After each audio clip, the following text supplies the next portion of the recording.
الحمد لله تبارك وتعالى مصليا ومسلما على رسول الله صلى الله عليه وسلم. لا حول ولا قوة إلا بالله. رب اشرح لي صدري ويسر لي أمري. على كل حال وصلى الله وسلم على سيدنا مولانا محمد وعلى آله وصحبه. الحمد لله رب العالمين.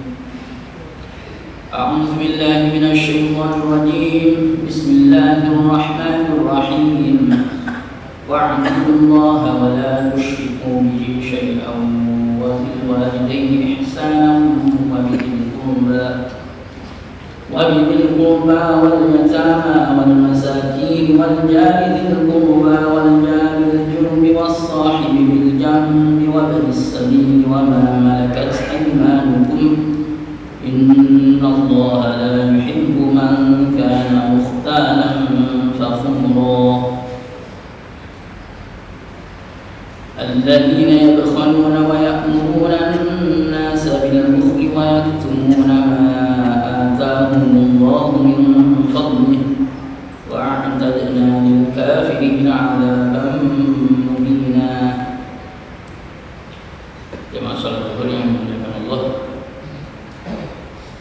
insyaallah pada siang ini kita akan melanjutkan materi kita sebulan yang lalu, masih berkaitan terkait hubungan manusia dengan Tuhannya,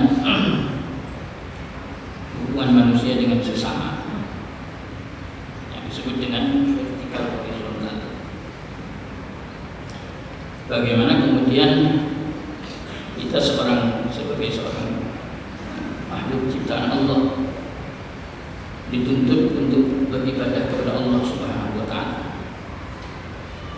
menghamba, mengabdi, menunjukkan kalau dirinya adalah hamba. Jangan sampai kemudian menyekutukan Allah dengan apapun hanya gara-gara gajinya kurang, tahu-tahu sudah merubah statusnya sebagai hamba Allah. Padahal apapun kondisi kita ini tetap hamba. Kadang manusia ini ketika diberi nikmat kecil sudah mulai gak semangat ibadah sama Allah. Rukuknya sudah berkurang, sujudnya sudah berkurang, masuk waktu sholat sudah gak ke masjid lagi berjamaah. Padahal sebelumnya jamaah waktu hidupnya tenang. Tapi setelah diberi susah dikit sudah hilang hambanya. Padahal status hamba ini sampai kapanpun itu wa'budu, kalian menyembah, dari kata abdun itu hamba.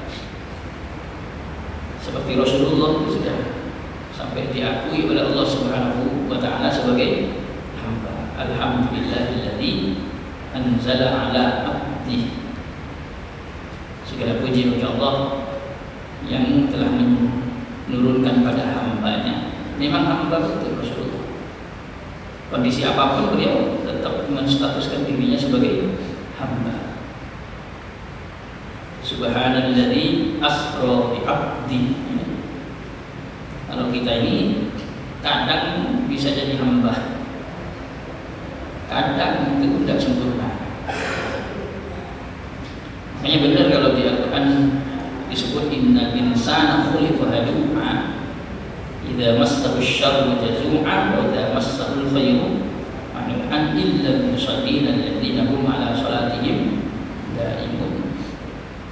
Manusia itu senangnya berkeluh kesah. Ketika diberi nikmat banyak, kemudian dia merasa kalau dirinya itu sudah diberi penghormatan, lupa. Tapi ketika diberi ujian berkeluh kesah. Tapi kayak Nabi Ibrahim pantas kalau mau diakui sebagai hamba. Sampai tua nggak pernah punya keturunan, tetap aja beliau hamba. Oleh remaja dibakar hidup-hidup beliau tetap saja hamba. Sampai sama malaikat itu mau dibantu. Nabi Ibrahim dilempar ke api. Tahu-tahu malaikat nyamperin Nabi Ibrahim sebelum beliau terjatuh dalam api. Ibrahim, maukah kamu saya bantu? Apa jawabnya Nabi Ibrahim? Amma ilaika bala. Kalau sama kamu saya enggak mau. Kalau sama kamu saya enggak mau. Terus gimana? Kalau saya ini malaikat. Nabi Ibrahim bilangnya, hasbiyallah wa ni'mal wakil. Cukup Allah sebaik-baiknya dan berserah diri. Karena Nabi Ibrahim totalitas menghamba kepada Allah, gak mau ditolong makhluk itu meskipun malaikat juga maunya Allah saja. Akhirnya ketika Nabi Ibrahim dilempar ke api, sistem yang Allah ciptakan dengan menjadikan air itu salju itu sejuk, air sejuk dingin, api itu panas membakar, Allah rubah sistemnya yang Allah rubah. Akhirnya api yang Allah bikin sejuk. Kata Allah, "Qulna ya naru kuni bardan wa salaman ala Ibrahim." Api, kamu ini sedang berhadapan dengan hambaku yang totalitas pasrah kepadaku, betul-betul hanya menghamba kepadaku. Mulai detik ini khusus hari ini kata Allah, kamu tak ubah sistemnya. Kamu harus menjadi api yang tidak berfungsi untuk membakar dan memanaskan, tetapi justru berfungsi untuk menyejukkan dan menyelamatkan. Jadi apinya yang dingin, apinya yang sejuk, jadi AC. Wassalaman ala Ibrahim, karena totalitas. Tapi kalau kita masih kembali ke sering hukum kausalitas, hanya sering punya pemahaman api pokoknya membakar. Kalau nanti kena api, justru terbakar. Ketika ada kebakaran kemudian kita berada di tengah-tengah itu, tahu ada dari tim pemadam kebakaran mau menolong kita. Nanya pula pemadam kebakaran, Bapak mau saya tolong? Malah kita bilang, bodoh kamu ya. Malah dia bilang bodoh. Sudah tahu saya hampir terbakar, ditanya pula. Nabi Ibrahim enggak. Nabi Ibrahim didatangi malaikat. Ibrahim enggak, mau enggak kamu saya bantu? Apa Nabi Ibrahim bilang? Amma ilaika bala. Enggak, kalau sama kamu saya enggak mau. Enggak mau. Terus maunya sama siapa? Hasbiyallah wa ni'mal wakil. Cukup Allah sebaik-baiknya dan berserah diri. Nah, kalau kita ini masih agak-agak syirik, agak-agak ya. Kalau ada orang naik pesawat, pilot aja sudah nggak bisa mengendalikan. Pilot nggak bisa mengendalikan pesawat. Kemudian pesawat mau jatuh. Mungkin Pak Akbar waktu itu dia bilang, Allah, hasbunallah. Mungkin karena perasaannya nggak ada makhluk lain yang bisa bantu kecuali hanya Allah, baru bilang Allah. Tapi selagi punya perasaan ada makhluk yang bisa bantu, Allah belakangan. Itu salahnya kita di sini. Di situ kurang penghambaannya. Harusnya yakini dulu Allah yang bisa menghalangi dan bisa memberi, yang bisa menolong itu hanya Allah. Kalau ternyata Allah mendatangkan pertolongan itu lewat wasilah, lewat perantara, yang penting kita sebenarnya hakikatnya hanya kepada Allah. Makanya kurang penghambaan kita itu Padahal Allah bilang wa'budullah wa la tusyriku bihi syai'a. Jadi orang persepsi kalian sembah Allah jangan sebutkan dengan apapun, itu hati yang paling utama. Bukan karena nampak ada orang ziarah kuburnya Nabi, gara-gara kemudian di depan kuburnya Nabi doa, Doanya sama Nabi apa doa sama Allah? Doa sama Nabi. Doa sama Nabi apa sama Allah? Doa sama Allah. Tapi orang menganggap kalau ada orang doa kepada Allah datang kepada Nabi, itu berarti telah menyekutukan Allah. Padahal hakikatnya kita masih menyekutukan. Kalau masih punya perasaan ada selain Allah yang bisa menolong kita. Kalau sudah terdesak, baru kemudian merasa nggak ada lagi yang bisa nolong, baru Allah. Nah ini kesalahan. Wah, sudah nggak ada lagi yang bisa bantu. Pilot saja nggak bisa nolong. Berarti cuma Allah yang bisa nolong. Lah gimana? Kok punya pemahaman kayak gitu kita ini? Itu berarti masih agak syirik gitu. Pak gimana Pak? Gak tahu di sistem lagi, gak berfungsi semuanya, gak bisa berfungsi semua. Memang Bapak gak bisa mengusahakan, gak bisa sudah. Ya sudah kalau begitu kita hanya pasrah kepada Allah. Loh, itu salah. Harusnya Allah semuanya. Baru kemudian wasilah itu Allah semuanya mendatangkan. Makanya Allah menyebut di Al-Quran, awalam yarau ila tayri fawqahum saffatin wa yaqbid ma yumsikuhunna illa rahman innahu bikulli syai'in basir. Apa mereka tidak pernah melihat bagaimana burung itu bisa membuka sayapnya dan menutup sayapnya? Ma yumsikuhunna, tidak ada yang menahan itu burung bisa terbang illa rahman, kecuali Allah yang maha penyayang. Padahal burungnya kan yang memang bergerak-gerak, tapi Allah sebut tidak ada yang menahan dia kecuali hanya Allah yang maha penyayang. Maka ketika kita naik pesawat itu pilotnya cuma berusaha saja mencet ini. Hakikatnya yang bisa menggerakkan itu hanya Allah. Maka disitulah kekuatan iman. Semakin tinggi iman kita, maka semakin tinggilah derajat kita. Derajatnya Nabi kayak begitu. Ya. Rasulullah SAW ketika berada di dalam Gua Hira, ketika berada di dalam Jabal Sur, melihat jejak kaki Nabi, kemudian mereka mengejar hingga sampai ke Jabal Sur setinggi itu. Tinggal aja bunuh Nabi sudah. Namanya Gua Sur itu sangat dangkal. Kalau ada orang mau ngintip dikit, mesti langsung nampak dangkal sekali. Sayyidina Abu Bakar waktu itu sudah was-was. Wah, ini ketahuan ya. Ketahuan karena guanya sangat dangkal. Tapi Rasulullah Nabi hamba betulan, la takhaf innallaha ma'ana. Kata Rasulullah, jangan takut, Allah menyertai kita. Karena Rasulullah bilang jangan takut, Allah menyertai kita. Akhirnya sistem subhanallah ya, ternyata tahu-tahu Allah dengan secepat kilat mendatangkan laba-laba membuat jaring, kemudian mendatangkan merpati untuk semuanya bertengger di sana. Hanya ketika kafir datang ke situ, mereka langsung hilang pikiran kalau ada orang bersembunyi di dalam gua, hilang. Nggak mungkin ini kalau ada orang di dalam. Kalau ada orang di dalam mesti banyak burung ini terbang, kabur, kemudian jaring laba-laba akan rusak. Tapi ini tidak. Itulah kekuatan apa?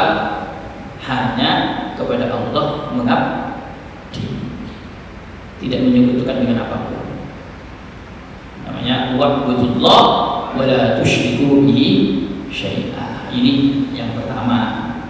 Kemudian kemarin juga sudah kita bahas wa bil walidaini ihsana. Kalau mau berbuat baik, siapa yang harus diprioritaskan? Adalah kedua orang tua. Jangan pernah berpikir berbuat baik kepada siapapun sebelum orang tua kita terlebih dahulu. Ada orang mau memberi kebaikan, ihsan kepada orang lain. Jangan orang lain dulu, orang tuanya dulu. Meskipun kamu punya teman dekat, punya kawan dekat, siapapun, jangan. Sehingga kebaikan itu dilekatkan dulu kepada orang tua. Lucu kita, orang tua kita tidak pernah berbuat baik kepada orang lain yang tidak pernah berjasa seperti jasanya orang tua yang melahirkan kita, yang berusaha merawat kita mulai dari kecil, yang mungkin waktu kecil pernah kita kencing, pernah kita buang air kotoran di bangkuannya, membuatnya kita tidak susah untuk tidur, bangun di malam hari. Kemudian ketika merasa kita sudah punya, tahu-tahu orang yang seperti ini kita lupakan. Sementara pendatang baru yang baru kenal 1 bulan 2 bulan, kemudian kita baik betul kepada dia. Ini di mana otak kita? Wabil walidaini ihsana. Kita pernah yang punya istri, pernah tahu kan istri kita kalau lagi menyusui, nggak usah berbicara melahirkan, waktu menyusui saja. Ketika istri kita menyusui masih bayi itu sampai tidur duduk, soalnya kalau diletakkan nangis, bahkan diletakkan di kasur, kemudian maksudnya biar bisa ikut tidur, menyusui itu sambil ikut baring di sebelahnya, masih nangis. Tapi kalau sudah diangkat, ya, diangkat, kemudian digendong sambil disusui, baru dia pulangnya. Betapa beratnya. Sampai saya kalau kondisi kayak gitu, istri saya tak suruh bersandar ke dinding, tak kasih bantal di belakangnya, terus tak tinggi, ininya juga tak kasih bantal, suruh sambil gini lah. Terus ininya tangannya tak kasih bantal biar tangannya bisa bertumbuh, menahan. Soalnya apa, kalau lepas dikit nangis. Dan lucunya, tahu-tahu anehnya itu, uniknya, kok malam hari siang tidur di bayi, pas malam hari malah bangun. Waktunya orang mau tidur malah bangun. Disitulah kenapa Allah menyebut wa'budullaha wa la tusyriku bihi syai'an wa bil walidaini ihsana. Dekatkan kebaikanmu pertama kali itu kepada kedua orang tua, jangan yang lain dulu, tapi orang tua dulu. Wa bil walidaini ihsana. Karena nggak ada jasa yang lebih besar melebihi orang tua. Bahkan wujudnya kita sekarang ini lahir di dunia itu jasa orang tua. Yang lain itu kapan itu punya jasa, memberi pekerjaan kapan, baru saja. Tapi yang membuat kita tumbuh kembang dari kecil hingga sampai dewasa siapa? Kalau bukan orang tua. Dari asihnya, dari keringatnya seorang ayah. Itu masya Allah. Makanya Rasulullah kalau bilang ummuka sampai 3 kali itu, ayah aja masih yang keempat. Ummuka, ayah yang keempat, baru yang lain. Kalau orang tua sudah tuntas, wabidil qurba, kemudian kebaikanmu kamu lekatkan kepada orang yang memiliki kekerabatan yang sangat dekat sama kamu. Siapa? Saudara kita sendiri, al-qurba yang paling prioritas. Saya mau berbuat baik, kebaikan untuk siapa? Abangmu dulu, kakakmu dulu, bayimu dulu, adikmu dulu. Kadang kita ini lebih baik sama orang lain yang pada saat kita mati belum tentu dia bersusah payah untuk mendatangi kita. Tengok nih, kita ini ada di sini ya, ada di perantauan. Mereka mau ke sini gak punya duit untuk beli pesawat, untuk beli tiket pesawat. Coba kita mati di sini dan mereka dengar. Mereka berkorban, berusaha pinjam duit bagaimana bisa mendatangi saudaranya yang meninggal. Mereka lah yang akan bersusah payah. Jadi gimana ini si adik kita, abang kita meninggal di sana, sementara tidak dipulangkan ke kampung. Hanya mereka berusaha, harus ada yang ke sana, harus ada yang ke sana, yang ngurusin jenazahnya. Dan nanti tengok kalau ada tahlilan, kalau memang jenengan juga anti tahlil, siapa yang akan tahlilan? Yakin bukan saudaranya, bukan temannya.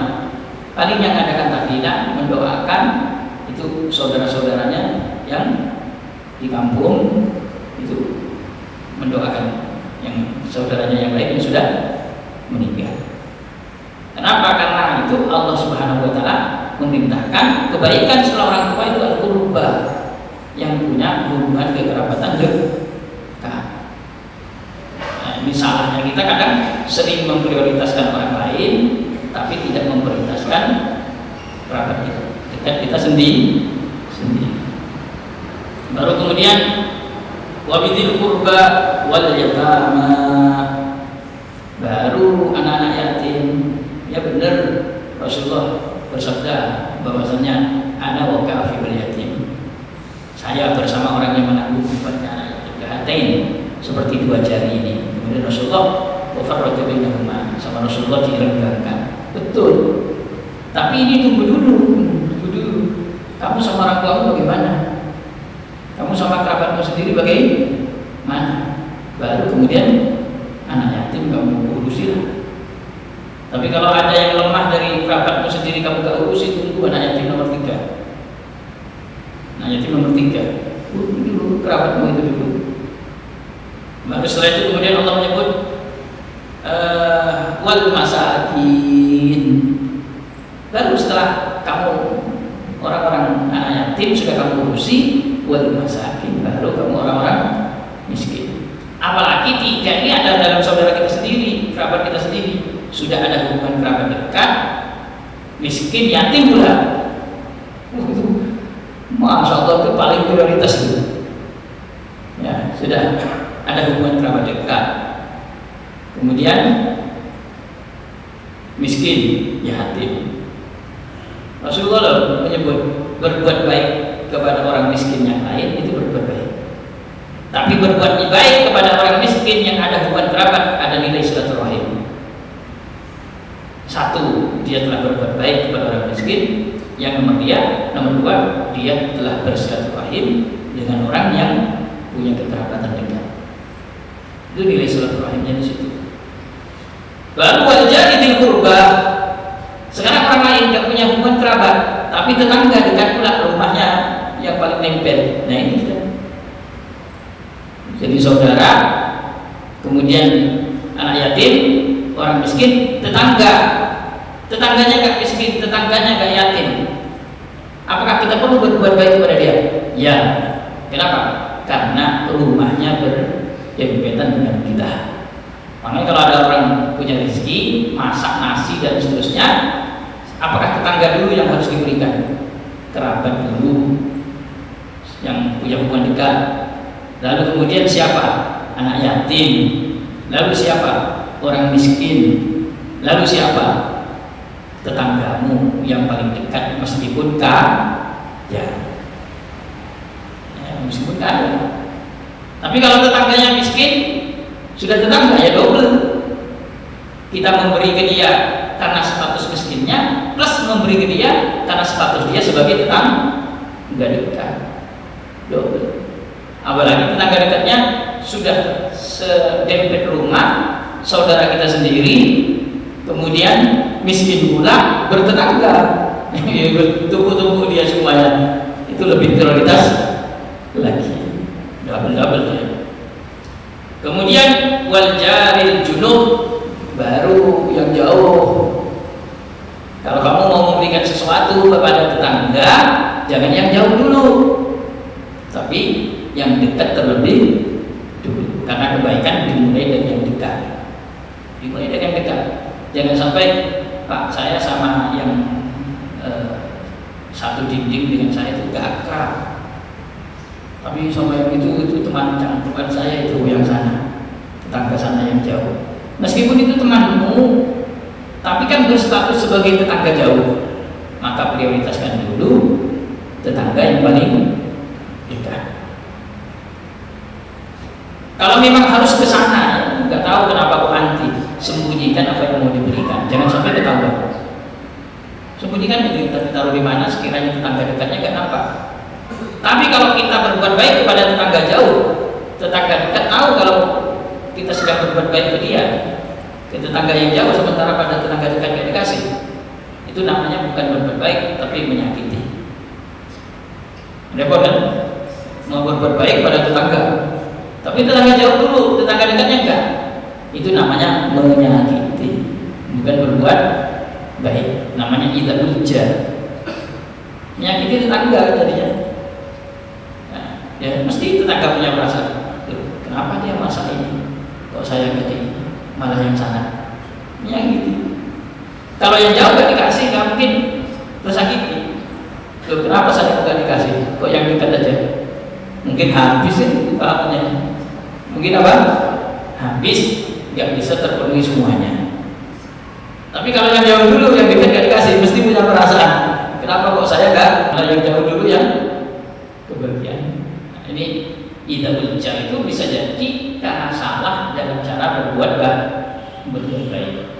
Makanya Allah menyebut wal jaril qurba, baru wal jaril junub, baru was-sahibi bil jambi, baru teman sekamar. Nah, was-sahibi bil jambi itu bisa dimaknai teman sekamar atau kemudian teman perjalanan. Di tafsir berbeda. Kalau sudah berbicara teman sekamar sama istri kita sendiri, harusnya gotong royong malah. Yang penting istri kita sudah cukupi nafkahnya. Sekarang mau berbuat baik jangan sama istri. Justru kita harus berbuat gotong royong sama istri ini. Gimana caranya ada rezeki lebih ini bisa diberikan pada orang tua, bisa diberikan pada kerabat, bisa diberikan kepada anak yatim, bisa diberikan kepada orang miskin, bisa diberikan kepada tetangga dekat, bisa diberikan kepada tetangga jauh. Jangan sampai kemudian pakai dalil berbuat baik kepada istrimu itu lebih, bukan begitu. Itu kalau memang di luar nafkah. Kalau memang ya nafkah ya istri kita di luar. Tapi untuk berbuat baik justru kita harus mendidik dia, harus rela mengalah untuk kebajikan. Itu loh tetangga. Kecuali juga jelas-jelas istri kita dalam keadaan lemah, istri kita dalam keadaan lemah, nafkah saja kurang. Tahu-tahu kita berbuat baik kepada orang lain, nah, kamu ini bagaimana? Tanggung jawabmu kepada istrimu ini salah betul.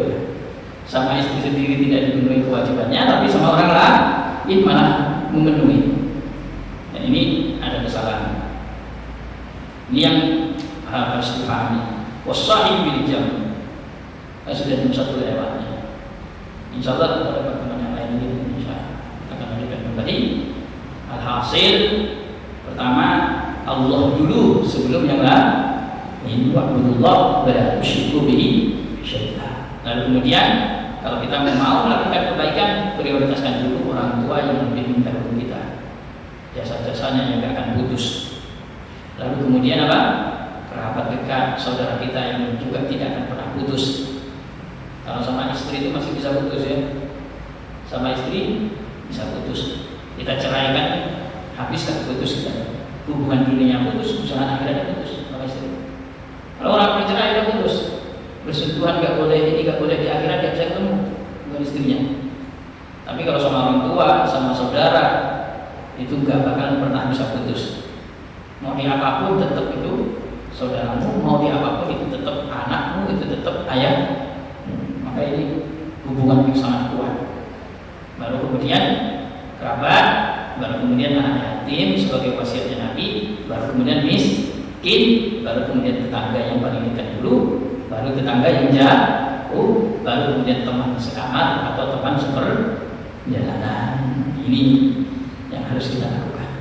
Mudah-mudahan bermanfaat. Insyaallah pada pertemuan yang lain kita akan lanjutkan kembali. Subhanallahumma wa bihamdik, asyhadu an la ilaha illa anta, astaghfiruka wa atubu ilaik. Assalamualaikum warahmatullahi wabarakatuh.